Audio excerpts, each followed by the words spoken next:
Hello and welcome. My name is RohitRevo and I'm an independent data warehousing consultant based in Sydney. And today we're going to talk about customer relationship management, commonly known as CRM. CRM is a way of designing systems and structures so that they are focused on providing consumers with what they want rather than what a company wants them to want. It usually involves a restructuring the company's IT systems and the reorganization of its staff.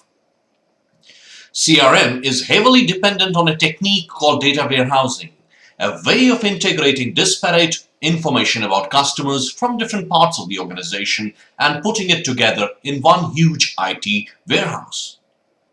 CRM is something that encompasses identifying, attracting, and retaining the most valuable customers to sustain profitable growth. To the product-oriented way in which most firms grew up when divisions and business units were built around products and product groups. It was not then unusual for one group to have its own accounting department, its own IT unit, and its own marketing team. People who worked for these vertically integrated silos were often competing as much against other silos within the same organization as against outside rivals in the marketplace. Their loyalty to their silo frequently blinded them to the wider interests of the company as a whole. CRM is about putting structures and systems in place that cut across the vertical lines of the traditional firm and focus on individual customers. Now, before it was introduced, customers might be approached by the same firm in several different manners or several different product guises over a short period.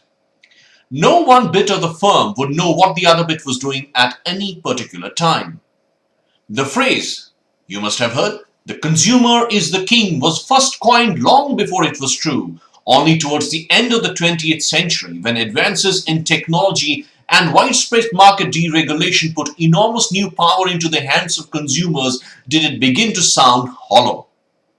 Two things in particular brought home to companies the need to take better care of their customers. First, some terrible mistakes were made because of the blinkers imposed by the old product silo approach. For example, when market share was a main goal and yardstick of such structures.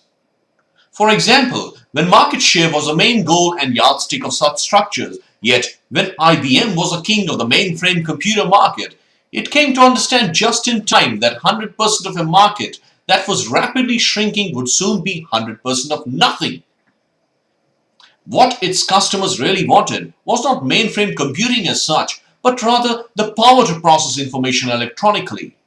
The second thing that drove companies to focus more closely on their customers was a growing awareness that building up profits by aggregating narrow margins from the sale of individual products might not be the best way of ensuring the long-term health of the organization. Companies that did this would be always vulnerable either to cherry pickers or to nimble newcomers that were built on a separate cost base made possible by deregulation or changing distribution channels. Most companies want to regard their customers as customers for life and not just as one-off purchasers of a product. It's far less expensive to retain an existing customer than it is to acquire a new one. It then becomes more important to measure a customer's lifetime value and to think about cross-subsidizing different periods in their lives. Banks make little money or no money out of student customers, for example, in the hope that they will become valuable in later years. Now here is some food for thought for you. Now here's a question I would like to know some answers. Do you think that there is a relationship between customer loyalty? Now here's a question I want to ask you. Do you think there is a relationship between customer loyalty and profitability?